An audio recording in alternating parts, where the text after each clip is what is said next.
घर आई थी। तुमको बधाई देने के लिए घर आई थी वो। और तुम घर पे थी नहीं।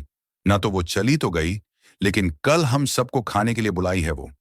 ये बात जैसे ही सामने आती है, घर के माहौल में एक अजीब सा सन्नाटा फैल जाता है, क्योंकि यह सिर्फ एक साधारण निमंत्रण नहीं है, बल्कि पुराने जख्मों और दबे हुए गुस्से को फिर से कुरेदने वाला पल है।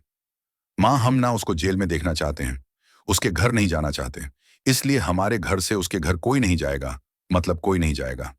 ये शब्द सिर्फ नाराजगी नहीं, बल्कि नफरत, दर्द और बदले की आग को साफ दिखाते हैं। उन्हें बहुत तकलीफ होगी अगर आप उनका यह निमंत्रण स्वीकार करेंगे तो। इसी के साथ कहानी एक बड़े मोड़ की ओर बढ़ती है, क्योंकि सीरियल गंगा माई की बेटियां में आ गया है बहुत ही धमाकेदार ट्विस्ट।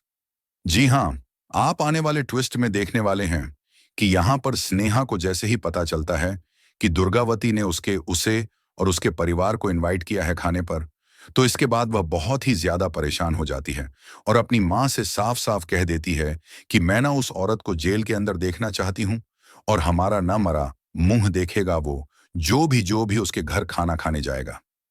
ये सुनकर हालात और भी गंभीर हो जाते हैं, जिसके बाद यहाँ पर गंगा माई शॉक्ड रह जाती है कि यह क्या कह रही है।